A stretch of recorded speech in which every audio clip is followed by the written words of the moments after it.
It's another Friday night. Hi, everyone. I'm Mike Leonard, and this is Friday Night Photoshop. Tonight, I'm going to be talking about prepping images for printing and for publications. It's really important when you send that image out, you meet the criteria. And we're going to talk a little about that, as well as applying some things that we've learned in layers over the past couple of weeks. So here's an image that you may see.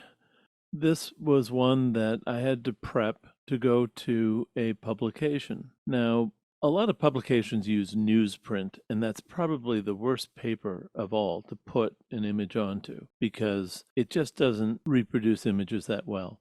When you see a picture in the newspaper that looks really good, it's probably because somebody took some extra time to go and do some tweaking to that image to make it look as good as it can look onto newsprint. I'd like to show you how to do what we call a soft proof so you can get an idea of what your image is going to look like when it gets published. So we've got up here this view, and we have this proof setup, and we have custom. Most newspapers are going to be working with CMYK. That's the color separation. Cyan, magenta, yellow, and K stands for black just because we can't use the letter B for black because B is actually reserved for the color blue. So CMYK. What we want to do is to click on the simulate paper color and watch what happens to the image when I do this. See, it went a little bit dark. Let me go back just to see the before and after. Here's the before, look kind of vibrant, and the colors look nice, right? But here's what it's going to look like on paper. I'm going to say okay to this. What I'm going to do next is go into levels. Remember, Control L. And I'm going to just do some tweaking here to try and make this look as good as it can look based upon the fact that this is how it's going to look in newsprint. There we go. And if I do a before and after here, there's the before, which isn't so good, and there's the after, which looks a little bit better. And I'll say okay to that. Now I'm going to come back here to the view, and I want you to see something. I've just done this adjustment based upon the type paper this is going to be printed on. Now when I come up here to the proof setup and go back to custom, watch what happens when I take off the simulate paper color. Wow, that almost looks too bright, doesn't it? What I've done is to essentially pre-equalize or to pre-emphasize the image so that knowing that it's going to be brought down in tonality and the colors are going to go a little flatter and it's not going to look quite as good because of the fact that it's on newsprint. But by pre-emphasizing this and sending it out, you can end up with a result that looks a whole lot better. And just for a sample of that, look at this. Here's what it looks like. And this is actually the publication that this is in this month. And so doing a little bit of homework ahead of time to do some tweaking to make the image look a little bit better and also meeting the publisher's requirements can make the image look a whole lot better. Now, some questions you have to remember to ask. Let's say you're editing an image for a yearbook. You want to make sure you know these answers. What resolution do they want? What size in inches, or it might be pixels, but hopefully it'll be inches, do they want? Do they want it in color or do they want it in black and white? And what color space do they want? Do they want CMYK or do they just want RGB? It's just as easy to get it absolutely perfect as it is to get it absolutely wrong. And so why not, if it's your work, why not put your best foot forward and make your image look better in whatever the publication, be it a yearbook, a magazine, a newspaper, whatever the media it might be, and why not optimize your image? That's really what it's all about. So just to quickly review, we go up to View, and we go to Proof Setup, and we choose Custom. Then what we're going to do is we're going to choose the device to simulate, which in this case is CMYK for web-coded, and we are going to use simulate paper color. And just by doing the simulation now, we haven't changed anything, but this allows us to go and do some changes to make this look as good as it can look. And then what you do is you would go and save it. And what I might consider doing is you might save this and put something in the words such as like this. If I go to save as, maybe I put in something about CMYK, CORECTED. So CMYK corrected. Now that would mean that you're not going to want to necessarily be using this on the web or making a print yourself, because you're probably going to be printing on higher quality paper than newsprint. So I've just opened this file again, and what I'd like to talk about is just some final touch-up that you can do to an image if you're going to be putting it into, let's say, a competition. A nice way to dress an image, if you will, is to put a border around it or a stroke. And the easiest way to do that is to do a Control A. That's for all, and this is going to entirely highlight the entire image. I'm going to click on the rectangular marquee tool up here. This is kind of like my home key, and I like to go to that because when I go and do a right click, this is going to give me some tools that are going to be really important. In this case, stroke. And I would like to have, make a big stroke. And I need to do this on the inside. Now, if I were to do the stroke on the outside, you'll never see it. Think of an artist's canvas.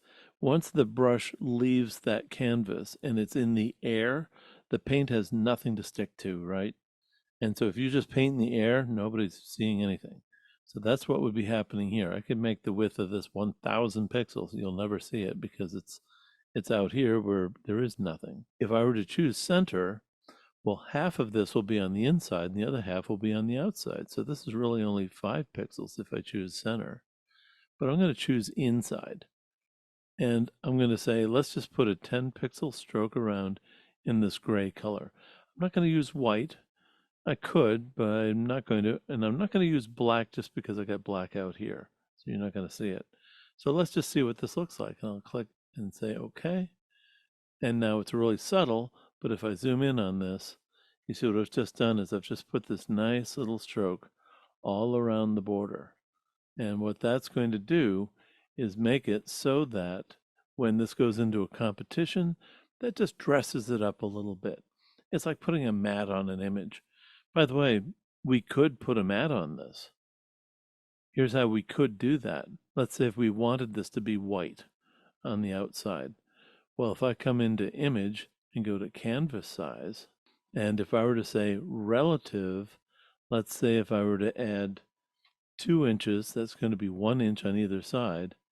And then on the height, I'll do 2 inches also. That's going to be 1 inch on the top and the bottom with a white border.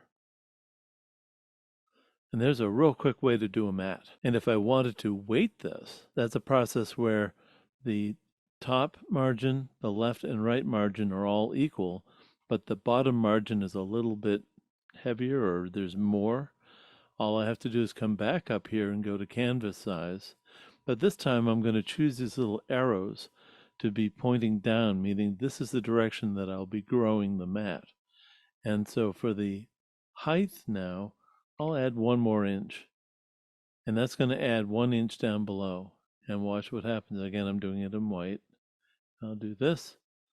And that's just given it a weighted canvas all around. What's nice about this is I could print this and I wouldn't have to have a mat cut for this. Now, if I'm going to print this, wouldn't it be nice to have some printing marks so that you know where to cut? Well, that's where all I have to do, again, is do a Control A. This gives me the marching ants all around the perimeter. I'm going to right click and I'm going to say stroke. This time I am going to use black. And I don't want this to be a really big stroke. I'm just going to bring this down to maybe 6. And I'll say inside, okay. Now, you can't really see this too well, but if I zoom in, there actually is a black line right there. If I go and print this, that's going to be the cutting line. So I don't have to worry about pulling out a ruler to make sure that I cut this all at the proper dimension because I've just put a cutting line in there. So the nice thing about putting this stroke all around the edge is when I print this and when it's sent off to the framer just knows to cut on this black line that will be there. And it makes their job a whole lot easier. And this is a whole lot more accurate because you've just exactly measured this to be exactly what you want. I've just shown how to add canvas and how to dress this up to make this a print that you could either put into a competition or you might go and make a print. And that should make the image look a little bit nicer, a little more polished, a little more refined than just the raw image alone. Sometimes we are presented with an image that we would like to do more with this to turn it into more of a fine art image. So we have this image, and let me open this. This image was taken with a cell phone. What I need to do is to extract just the flower. So to do that, I'm going to go to Select, and I'm going to choose Subject. Adobe does a really good job to go and figure out what the subject is in the image, but sometimes it needs a little bit of help, as in this case. So I'm going to go and take this quick selection tool, use the minus command, zoom in, and say that I don't want to have what's in here, and I don't want to have what's in here. That's all I had to do. Now I'm going to choose Select and Mask. What that's going to do is to cut that out for me and give me a pretty good looking mask here. Now what I need to do is to simply open this. I say OK to do that. So now again, here's the background with the background that we don't want, but here's the foreground that's been cut out, and we've got this mask here. Now I'm going to right click and say apply the layer mask. And I don't need this background anymore, so I'm just going to go ahead and delete that. Now we're going to use some tools that we've learned in layers. So I need to add some layers to this, 3 to be exact, and I'll show you why in just a moment. First, I'm going to take this layer that contains the flower and move it all the way to the top. Remember, layers are hierarchical.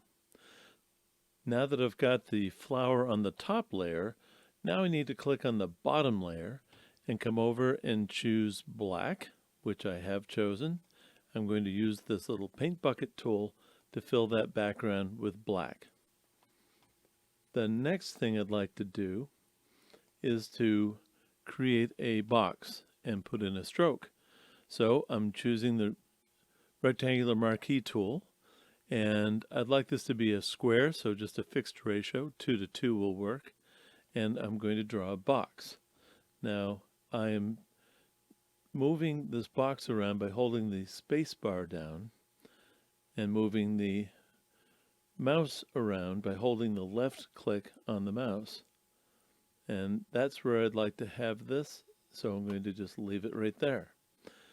Now I'm going to right click and say stroke, and I'm going to choose a color, and in this case I'm using web only colors. It just makes it easier to get to the colors that I'm wanting to use. Like I had black before, so now I'm going to go to gray. If I didn't have that on, it might be a little confusing to try and figure out, well, which one do I want? But that's a quick way to do it. And I'll say OK to this. And I don't want a big stroke, so maybe I'll just do a 4. I need it on the inside. So I'll say this and click away, and there's the stroke. Now, sometimes it would be nice to put a little glow in the background. And to do that, I'd like it to be an opposite color.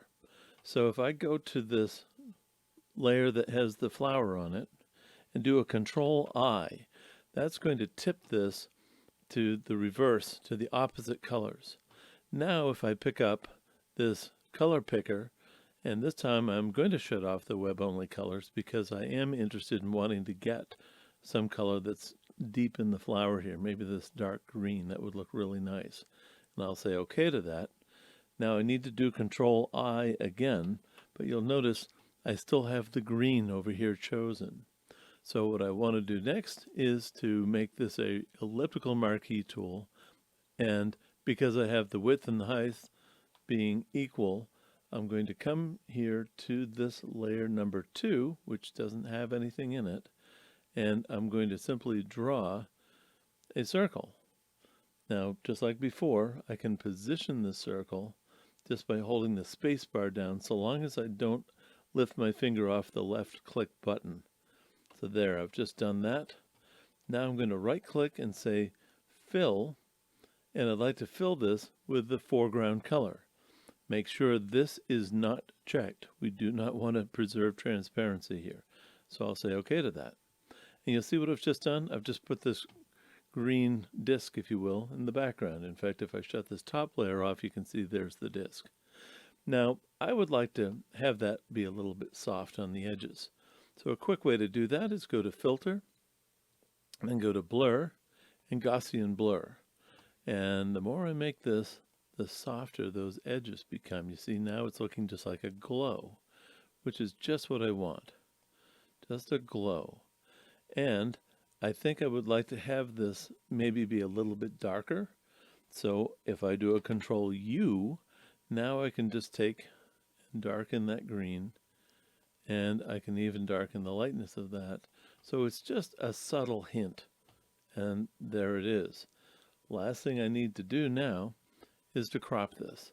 So if I take the crop tool, and if I choose a crop that's just say 2:3, which would be a good 4:6 aspect ratio, and just draw a box like this, and double click, there's the end result. And you can see this looks a little bit nicer than how we started. So let's go and try doing the same thing, but we're going to put a background behind our subject. So here I've just opened the subject. And once again, I'm going to go to Select, Subject. Now Photoshop does a pretty good job, but sometimes you have to give it some help. So in this case, I'm going to come over here to Quick Selection Tool. I'm going to hit the plus, and what I need to do is come in here with a little bigger brush and make sure that these areas are in fact selected. There we go. Those are all selected. And the edges look pretty good. It's a little soft. It's better if things are in sharp focus, but we're going to work with this as is. So that's pretty good. So now I'm going to use Select and Mask. And I'd like to output to a new layer with a new mask. I'll say OK to that. Now, there we go. I'm going to apply this layer mask. So I'm going to choose the option Apply Layer Mask. Next thing I need to do is to open up what I want to use for the background.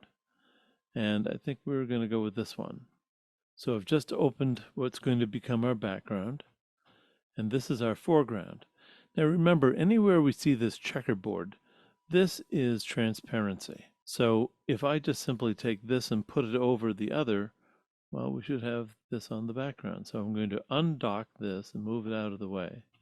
I'm going to take this layer that's got the scale on it and drag it over and let go. And I'm going to close this one just to get it out of the way because I don't need it anymore.